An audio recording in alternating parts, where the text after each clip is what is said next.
লং jump আৰু চিনাপত excellent মাৰিবই লাগিব, তেতিয়াহে আপোনালোকৰ যোনটো ৰিটাৰ্ণ আছে সেই ৰিটাৰ্ণত।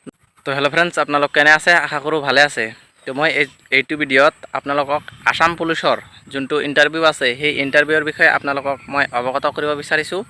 তো তাৰ আগতে যদি আপোনালোকে মোৰ চেনেলত প্ৰথমবাৰৰ কাৰণে আহিছে তো চেনেলটো ছাবস্ক্ৰাইব কৰি দিব আৰু বেল আইকনটো ক্লিক কৰি থ'ব, যাতে এনেকুৱা ধৰণৰ হেল্পফুল ভিডিঅ' আপোনালোকে অতি সোনকালে পায়। তো বলক পলম নকৰি ভিডিঅ'টো আৰম্ভ কৰোঁ। তো আপোনালোকৰ যোনটো ফিজিকেল আছে সেই ফিজিকেলটো জুলাই মাহত পতা হ'ব, মামাই সেইদিনা কৈছে। তো আপোনালোকেও নিশ্চয় গম পাইছে যে জুলাই মাহতে হৈ যাব। তো সেই হিচাপত আপোনালোকে ৰানিংটো প্ৰেক্টিছ কৰি আছে আৰু লং জাম্পটোও হয়তো মাৰি আছে। তো চাব, মই বহুত বছৰ ধৰি আসাম পুলিচৰ কাৰণে ইণ্টাৰভিউ দি মই ভাগৰে পৰি গৈছোঁ। তো কিয়? তো চাওক, মোৰ লং জাম্পটো ইমান নাযায়, সেইকাৰণে মোৰ যোনটো নাম্বাৰ আছে সেই নাম্বাৰটো অলপ কমি যায়, সেইকাৰণে ৰিটাৰ্ণৰ কাৰণে নামাতে।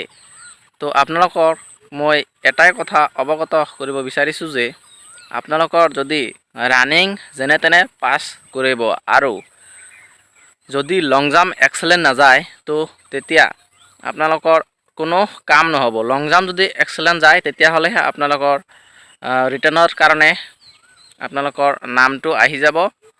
আৰু যদি আপোনালোকৰ ৰানিংটো যদি থুলমূলকৈ পাছ কৰে তথাপিও হৈ যাব। কিছুমান কাষ্টৰ ৰানিংটো থুলমূলকৈ পাছ কৰিলে হৈ যায় আৰু কিছুমান কাষ্টৰ ৰানিংটো থুলমূলকৈ পাছ কৰিলে কাম নহয়।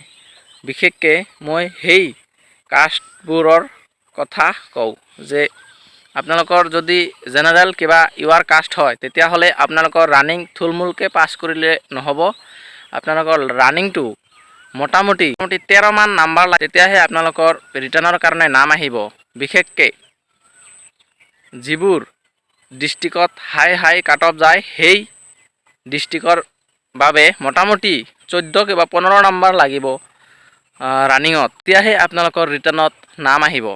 আৰু লং জাম্পটোৱে এক্সেলেণ্টটো লাগিবই। যদি আপোনালোকক লং জাম্পত যদি এক্সেলেণ্ট নাযায় তেতিয়াহ'লে আপোনালোকৰ কোনো ফাইদা নহ'ব। তাতে যাই আপোনালোকে তাতে যাই ঘূৰি আহিব লাগিব, অৰ্থাৎ চাই আহিব লাগিব, আপোনালোকৰ কোনো কাম নিদিব। তো সেইকাৰণে কৈছোঁ যে এতিয়াৰ পৰাই আপোনালোকে লাগি যাওক আসাম পুলিচৰ তৈয়াৰীৰ কাৰণে। আৰু যদি আপোনালোকক SSC কনষ্টেবল GDৰ এক্সাম দিছিল এইবাৰ, আপোনালোকৰ যদি নাম্বাৰটো এইবাৰ কম আহিছে তো একো টেনশ্যন নল'ব। আপোনালোকে অহাবাৰ যোনটো 27 আগষ্টত যোনটো ভেকেঞ্চি আহি আছে সেই ভেকেঞ্চিটোত আপোনালোকে মানে কৰা কৰি লাগি যাওক যে SSC GDত হ'ল মেইন ৰিটাৰ্ণ। তো ৰিটাৰ্ণৰ কাৰণে আপোনালোকে তৈয়াৰী কিবা প্ৰস্তুতি কৰি যাওক এতিয়াৰ পৰাই। মই যেতিয়া অনলাইন ষ্টাৰ্ট হ'ব তেতিয়াৰ পৰা মই ষ্টাৰ্ট কৰিম পঢ়াৰ কাৰণে। তো আপোনালোকৰ কাম নহ'ব, এতিয়াৰ পৰাই আপোনালোকে পঢ়ি যাওক, তেতিয়াহ'লেহে আপোনালোকে এদিন না এদিন সফল হ'বই, নাম আহিব। তো মই আকৌ এবাৰ কৈছোঁ যে আসাম পুলিচৰ যোনটো ফিজিকেল আছে সেই ফিজিকেলটোহে মেইন।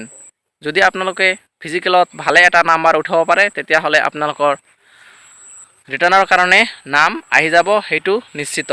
তো আৰু যদি আপোনালোকৰ কিবা সুধিব লগা থাকে তেতিয়াহ'লে মোৰ কমেণ্ট বক্সত জনাব নাপাহৰিব। তো আজিলৈ ইমানে, আহিছোঁ নেক্সট ভিডিঅ'টো লৈ। জয় হিন্দ, জয় ভাৰত।